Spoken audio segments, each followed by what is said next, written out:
Continuamos aquí en La Guillotina, 8180-002300. Ya he estado leyendo sus mensajes y algunas reacciones sobre ello y sí, bueno, pues vamos a ver si las chimeneas no se apagan con la visita del presidente. En fin, vamos a platicar ahora con Griselda Núñez, es la fiscal especializada en feminicidios y delitos contra la mujer, con quien lo decía yo al principio del programa, ya teníamos un rato de no platicar. ¿Cómo estás? Bienvenida, buenas tardes. Muy buenas tardes y muchísimas gracias a ustedes por la invitación. Bienvenida a nuestras instalaciones de Gamavisión. Ya hemos platicado en nuestros estudios de Dominio, ahora aquí en Gamavisión, pero en cadena para todo el estado, también a través de Dominio y Radio Naranjera, con quien estamos en vivo en estos momentos. ¿Cómo van los asuntos? A mí me alarma mucho seguir abriendo los periódicos, la página de seguridad que le llaman, nosotros le decimos la nota roja, justamente aquí a las 6:30 de la mañana todos los días, ahora tenemos un programa donde habla de todos estos asuntos y siguen apareciendo noticias de casos de mujeres o que terminan muertas por forma violenta o que son agredidas, en fin, que siguen involucrándose o las siguen involucrándose en este tipo de casos. ¿Cómo se ha comportado la estadística en este último año? Sin duda, desde la Fiscalía General de Justicia manifestamos nuestra preocupación por el fenómeno.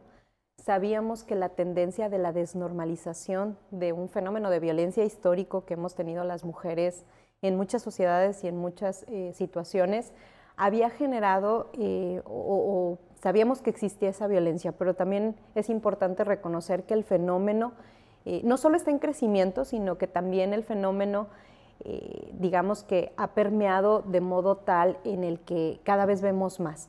Y lo que me gustaría compartirles desde la visión de la Procuración de Justicia es que no es solo que la frase de si hay más o menos violencia, la realidad es que no hay un indicador objetivo que te permita establecer una medición de aquí había uno y después había más. La realidad es que no hay como tal un indicador que diga que hay más, pero con la experiencia que tenemos ya en Fiscalía podemos asumir que lo que sí es un hecho es que se ha vuelto más compleja. Es decir, el resultado cada vez es más violento de este ejercicio de control hacia las mujeres, de esa violencia que ha desencadenado en la pérdida de la vida de las mujeres. Entonces, más allá de manifestar nuestra preocupación, ha sido un ejercicio de convicción de detectar los casos de violencia, actuar de manera oportuna, proteger de manera efectiva que evite la muerte violenta de mujeres. Pero quiero resaltar que es un trabajo en conjunto, entonces necesitamos seguir trabajando de manera colaborada con diferentes instancias para lograr ese objetivo. Sin embargo, el más o el menos sí es muy importante. Y sé que estoy hablando con una persona muy preparada en este tema. ¿De cuántos años para acá y cuál es la explicación que en los análisis y los estudios sobre la violencia en contra de la mujer que ya llegó acá al término de homicidio de la mujer o de feminicidio se despertó? ¿Cuál fue? Porque nunca hemos analizado eso. Siempre entrevistan a la fiscal y le dicen, ¿y cuántas mujeres han asesinado? ¿Y por qué no han avanzado el caso de fulana de tal o el caso Mangano de tal? Pero no nos hemos dado el tiempo de decir cuándo se despertó este monstruo. Porque en mi época y hasta hace una historia reciente, pues no hablábamos de homicidios de mujeres, Griselda, esa es la verdad, ¿eh? No hace mucho tiempo. Y sin embargo, en ese corto tiempo se han disparado mucho los homicidios de mujeres. ¿Cuál fue la raíz? ¿Lo han estudiado ustedes? ¿Qué es lo que han encontrado?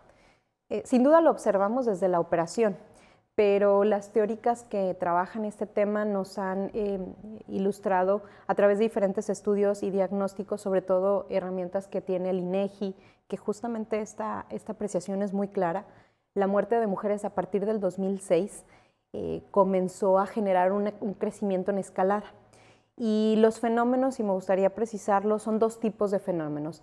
El fenómeno del feminicidio íntimo, esta muerte de mujeres en un entorno de violencia donde su esposo o su familiar con una relación de afinidad o cercanía las priva de la vida, que es un fenómeno muy conocido, lo llamamos ese fenómeno íntimo, en donde eso desencadenó una serie de políticas como los centros de justicia para las mujeres, la tipificación de la violencia familiar, la tipificación de la violación entre los cónyuges, todos estos fenómenos entre parejas en donde se ejerce el poder y se privaba de la vida.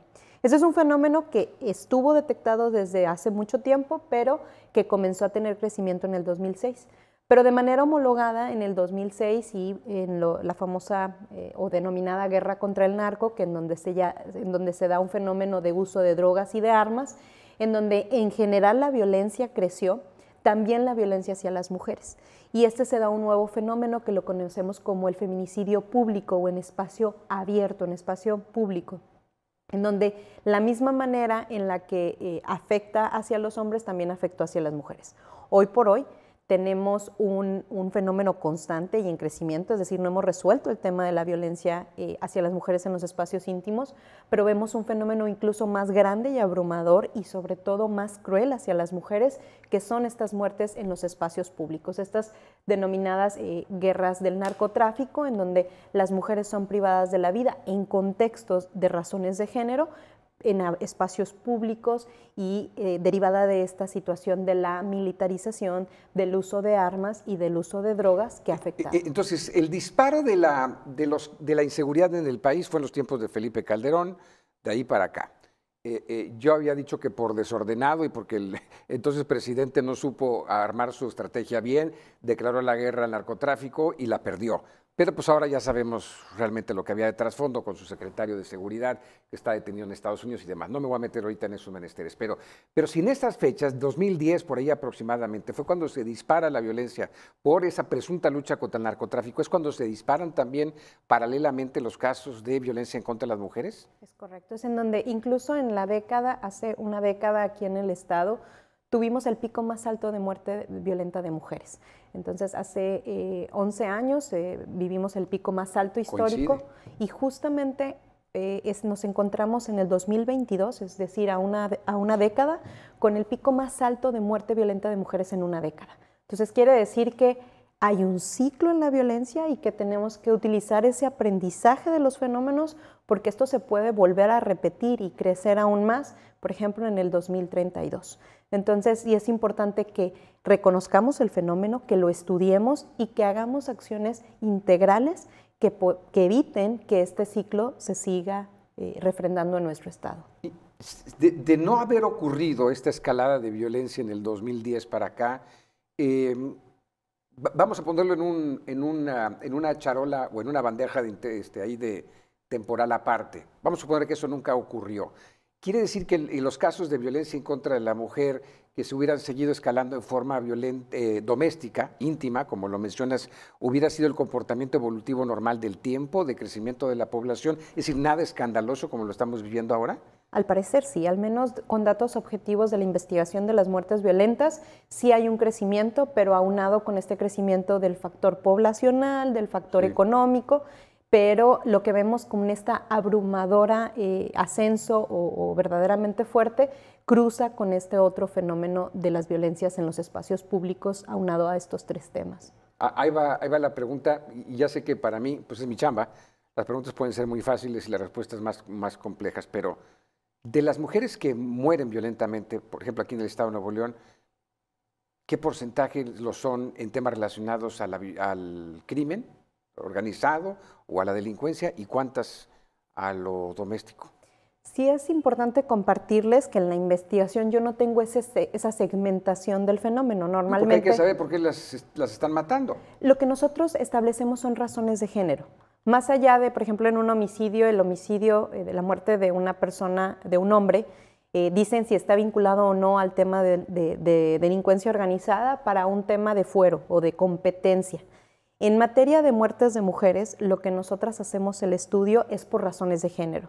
Lo que les puedo compartir, por supuesto a ti y a tu audiencia, es que hemos visto cada vez más presente la muerte de mujeres en espacios públicos. Es decir, estas muertes en avenidas, en calles, en espacios donde puedan ser vistas al espacio público, también vemos no solo la razón de género, sino el arma.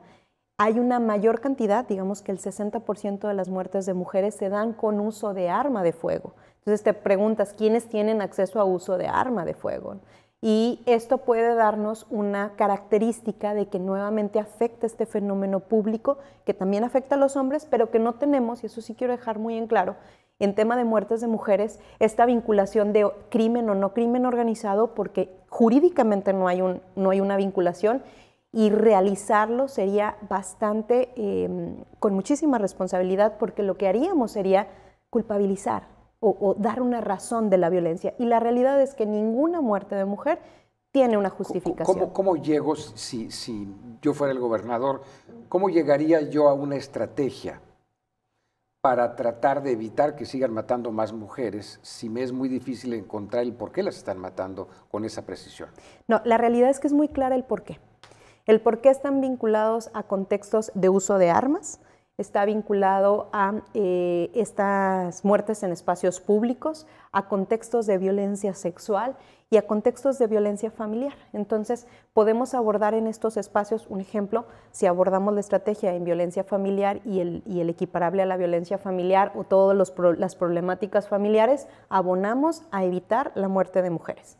Si nosotros atendemos de manera integral la violencia sexual, estos tipos de acoso, de hostigamiento, de violación, y damos una atención integral a las mujeres víctimas de violencia y, por supuesto, que obtengan justicia, evitará en su momento la pérdida de la vida. Y por último, el uso de armas y la estrategia. Nosotras en materia de investigación de los temas de mujeres queremos ser muy puntuales que las estrategias que confrontan la violencia generan más violencia. Entonces, aquí hay que hacer una estrategia diferenciada para las mujeres que nos permita ser muchísimo más efectivas y, por supuesto, procurar la vida de las mujeres. Griselda, hace un ratito decías que en el tema del maltrato, de las agresiones, de la violencia contra la mujer, se ha vuelto más cruel. ¿A qué te referías con esto?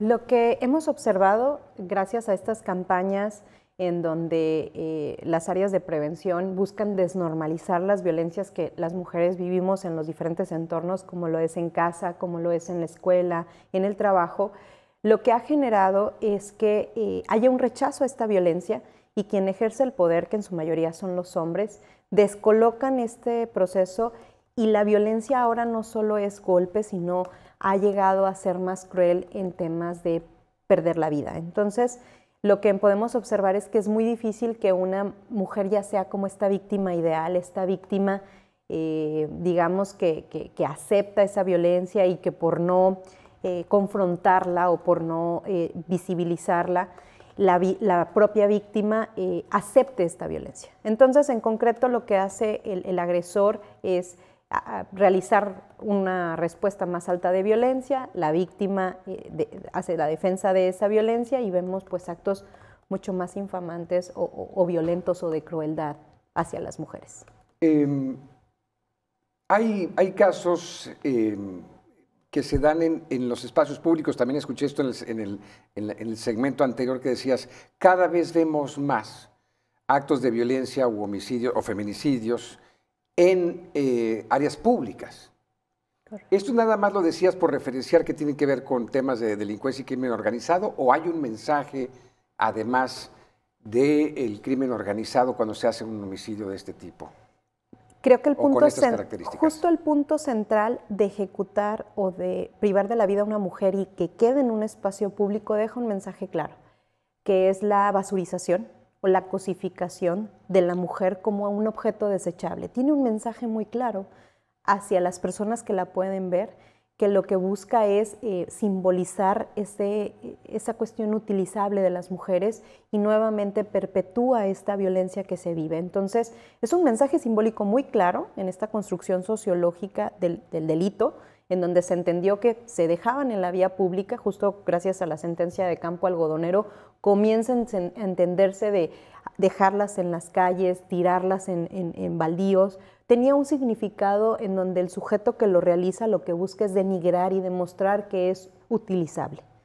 Esta es la parte como importante de este fenómeno de los espacios públicos, mandar un mensaje muy concreto. Griselda, me queda muy claro que tu función es la de procurar la justicia para todos estos casos, no impartirla, ni prevenirla, cuando menos como función única y básica.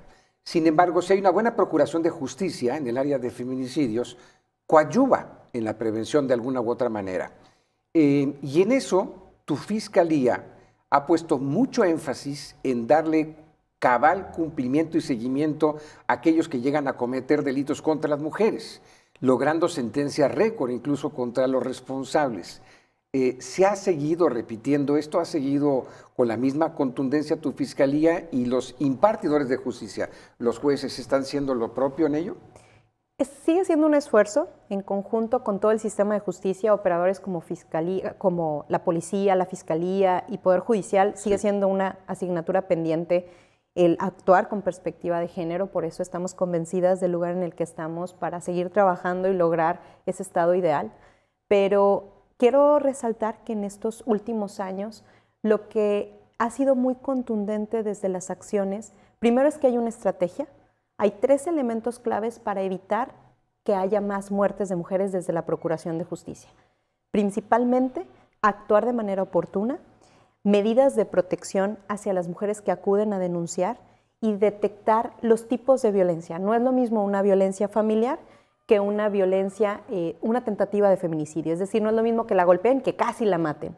Detectar estas diferencias importa porque estamos hablando de supervivientes de la violencia. Y respecto a la contundencia, queremos destacar que incluso por datos de entidades como Impunidad Cero y Cómo Vamos y de diferentes áreas en donde son organizaciones de la sociedad civil, se pudo demostrar que en Nuevo León, de 10 muertes de mujeres, de 10 muertes violentas de mujeres, se están resolviendo 7 casos. Entonces, el promedio nacional es del 0.03. Nosotros estamos por encima de la media nacional, incluso pues somos el número 1 en tema de muerte violenta de mujeres y en los casos de feminicidio, es decir, aquellos que se han determinado en estadística como feminicidios, se resuelven 6 de 10. Entonces, nos ha posicionado a nivel nacional como no solo quienes investigan, sino quien tienen efectividad en su investigación, además de la consecución de sentencias representativas que puedan impactar a la sociedad y eviten que vuelva a suceder. Es muy importante que entendamos, y aquí me dirijo a la audiencia más que a mi invitada, es que para lograr un objetivo de seguridad tienen que involucrarse todas las partes. Bueno, mire, el principal conflicto entre el ex fiscal y el gobernador fue justamente el dime y el direte de, pues si tú estuvieras haciendo tu chamba, esto no, yo no estaría haciendo la mía, y ¿te acuerdas? ¿A qué voy? A todos nos gustaría que no hubiera homicidios de mujeres. Todos los criticamos y todos los hablamos. A mí me encantaría que Griselda estuviera con los pies arriba del escritorio y toda su fiscalía sin trabajo. Eso sería lo ideal. Pero no ha sucedido, ni va a suceder. Lo que se debe intentar es reducirlo a una proporción lógica, no deseable, de una ciudad del tamaño de Monterrey o del estado de Nuevo León. Pero se tiene que hacer mucho más labor de prevención, que no le corresponde a la fiscal, de prevención para que no lleguen tantos casos al escritorio de la Fiscalía Especializada en Feminicidios. Y lo digo esto porque todo el mundo de pronto agarra de moda esto, les encanta ir a dar conferencias sobre la mujer, sobre la violencia de género, se habla de todo, se inundan las redes sociales, bueno, hasta una secretaría de la mujer tenemos ahora, y no se siente el efecto de que la prevención esté dando resultados. Así de sencillo.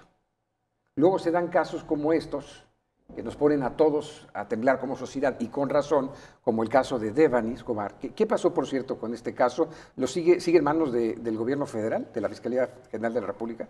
Justamente hace un año nos encontrábamos en esa investigación. Sí. Entonces, en septiembre justamente ya tiene 8 meses la Fiscalía General de la República con el caso. Desde septiembre mi fiscalía remitió todas las investigaciones, los actos de investigación, incluso la información y los dictámenes que se habían realizado. Se puso a disposición de la Fiscalía General de la República, se hizo la entrega completa de la información y de los indicios y básicamente ya se encuentra dentro del terreno de la Fiscalía General de la República. Con nosotras han tenido una colaboración estrecha, es decir, estamos a sus servicios si hay alguna colaboración que se requiera desde Nuevo León. Sin embargo, su investigación es autónoma, es independiente y es neutral, y nosotras lo que estamos es para apoyar en caso de que así se requiera. ¿Cuánto tiempo tiene que no les piden algo del caso de Devani y la Fiscalía General de la República? Lo que nosotros hemos cumplido justo en los últimos detalles específicamente de la carpeta fue en el año pasado. dudas que tenían, cuestiones de diligencias que han realizado, sabemos y ya sin que fuera necesario algún tema de apoyo o colaboración, que ellos ya han realizado las cosas de manera directa. Sí, no está en manos de tu fiscalía ya el caso de Devani desde el año pasado. Incluso si se llegaran a involucrar sin enterar a la fiscalía, pudieran cometer una ilegalidad, ¿correcto? Por supuesto, pero sobre todo establecer que ya nosotros no tenemos ninguna información de ese caso, lo cual no solo nos impide legalmente, sino que tampoco tenemos ya información. Ni le pueden demandar a la Fiscalía General de la República a ver qué está pasando, porque vino la Fiscalía, hizo mucho ruido, me pareció a mí como que les dijeron háganse un lado, ustedes, gobierno de Nuevo León, que no saben hacer nada, lo vamos a tomar nosotros, se lo llevaron a la Ciudad de México y no supimos nada más. Y no ha avanzado nada más este caso. Nosotros precisamos que ya para nosotros la información es inexistente, por lo tanto no tenemos la facultad de actuar ni de saber ningún detalle de la investigación, pero siempre en colaboración estrecha por si en algo podemos colaborar desde Nuevo León o que sea necesario brindar algún otro tipo de información. El otro caso muy sonado es el de Beyoncé.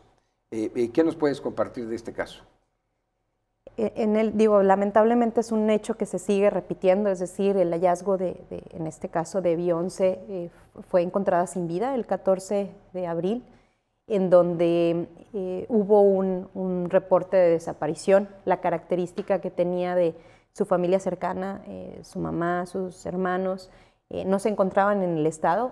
Gracias a los diferentes herramientas que tenemos en Nuevo León para la Procuración de Justicia, como lo es la Fiscalía Virtual, como lo es las videodenuncias, tuvimos la oportunidad de manera oportuna cuando ellos se acercaron a nosotras, hacer del conocimiento la desaparición y se comenzaron las labores en donde de manera muy efectiva esto sucede, la desaparición o el último contacto que tiene Beyoncé es el 10 de abril, y el hallazgo es el 14 de abril, derivado de actos de investigación realizada por la Fiscalía de Personas Desaparecidas, en donde una vez que se tiene el conocimiento del hallazgo de un cuerpo sin vida, es cuando yo tomo conocimiento de la investigación y a partir de ese momento, junto con la investigación realizada o los antecedentes de investigación realizados por desaparecidos, es que tomamos el caso. Importante resaltar, más allá de un discurso, la investigación de las muertes con perspectiva de género. Aquí lo podemos tocar en el caso de Beyoncé. Más allá de las declaraciones públicas que se han hecho por diferentes sujetos, mi compromiso es que toda muerte de mujer se analice el contexto, se analicen las pruebas científicas y nos pudo llegar a concluir, y eso se lo presentamos ante un juez, de que el hecho fue un hecho doloso y que produjo el resultado de su muerte, en donde se observan razones de género y por lo tanto es un feminicidio. Hasta el momento tenemos una orden de aprehensión que giró un juez de control por considerar que... Hay un detenido. Hay una persona detenida que hasta el momento fue llevado a la justicia por el contexto de la desaparición. Está próximo a ejecutarse la orden de aprehensión ya del tema de la muerte, de la privación de la vida de Beyoncé. Esto será a partir del día jueves 27 de abril y habrá esa consecución. Es un hecho, es una historia en donde encuadra en dos conductas delictivas. Uno es la desaparición de persona y la otra es la privación de la vida de una mujer por razones de género. El caso que próximamente enfrentará la persona que es de conocimiento público, Martín N., será por el caso, se determinará o no la responsabilidad por la desaparición y enfrentará el proceso de vinculación ahora por la muerte de Beyoncé. ¿Nos confirmas que el caso de la muerte de ella fue producto de un accidente automovilístico, algo similar? ¿Sufrió lesiones y que no recibió atención médica? No, aquí es importante precisar que en ningún momento se ha establecido desde la autoridad ese concepto. Hemos sido muy propias en decir que tenemos una causa de muerte, ¿sí? Es decir, la causa de muerte de Beyoncé es por contusión profunda de cráneo y una afectación la parte cervical y vertebromedular, que produce también o que se encuentran lesiones de tórax en su cuerpo y que eso fue lo que produjo la muerte. Nosotras lo que tenemos son datos de prueba como testimonios, videos y datos científicos como localizaciones de celular y diferentes temas de información que nos ayuda a advertir que la consecución de su muerte es con una intención de producir ese resultado. Es decir, esas lesiones, si no recibía la atención médica como lo que sucedió, generaban la muerte. El no recibirlas fue una intención directa de la persona que que ahora es responsable, en donde fue incomunicada, en donde además de ser incomunicada, tenía una lesión infamante y no recibir ayuda es un tema como de un sufrimiento que le genera, y también que había una relación de confianza. Sí, esta relación de amistad que te permite pues, estar en manos de alguien que te pueda generar la ayuda y lo que realiza es producir ese resultado, es en donde nosotros determinamos exclusivamente que hay un feminicidio. Respetamos mucho las voces que han referido opiniones, pero queremos puntualizar que lo que nosotros tenemos desde la Fiscalía son datos de prueba objetivos que se pusieron a conocimiento de un juez y que consideró suficiente para determinar un feminicidio. La mecánica de cómo sucedió y los dichos que han sido manejados en la opinión pública los manejamos a reserva porque lo que importa es lo que tenemos en la carpeta y claro, lo que tenemos. Pruebas. Y en la carpeta lo que tiene es una lesión con estas características en donde el no recibir, el no ser atendida e incluso incomunicarla. ¿Y las lesiones provocadas por? Esa parte de la mecánica lo que se determinó que pudo haber sido por un objeto pesado, que tiene ciertas características y estamos próximos en recibir esos dictámenes y junto con unos videos para establecer la mecánica de cómo se da esa lesión. Por lo pronto lo que se tiene es el resultado, que es que se produce la muerte y que se da con razones de género. Y que no le permitieron o no le ayudaron para recibir ayuda, y eso fue un tema importante para que concluyera en un deceso. Y también es importante destacar el hallazgo del cuerpo.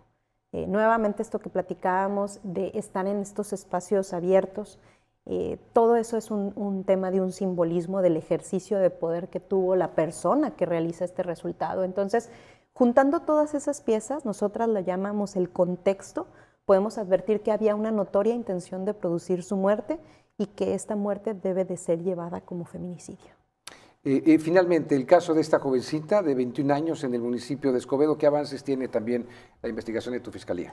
Les podemos compartir, justamente ha terminado de manera reciente la audiencia, quedó vinculado.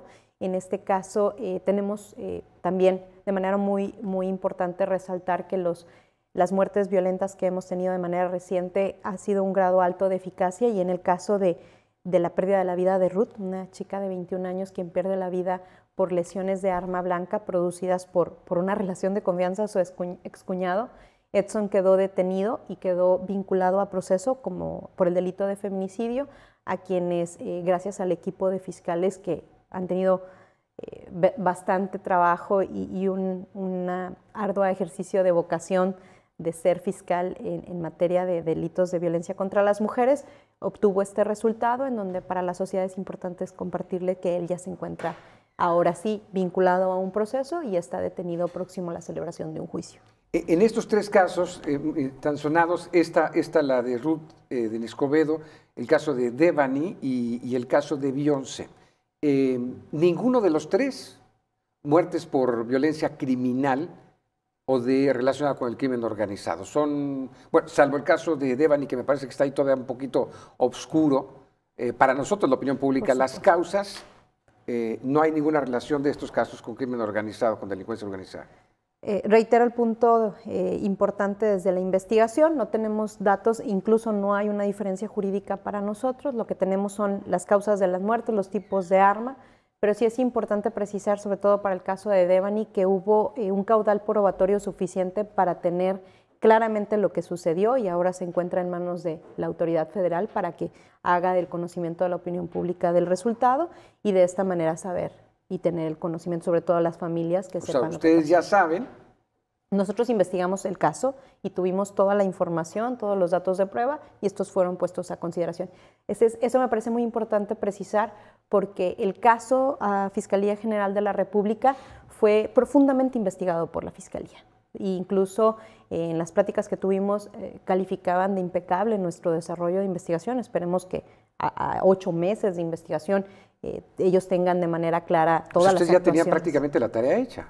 Pues nosotros entregamos 21 tomos, que numéricamente no sé si hace mucha referencia para quienes nos ven y nos escuchan, pero estamos hablando de más de 7,000 pruebas revisadas, múltiples lugares de investigación. O sea, es una de las investigaciones, en mi experiencia profesional, más acuciosas y más claras establecidas momento a momento.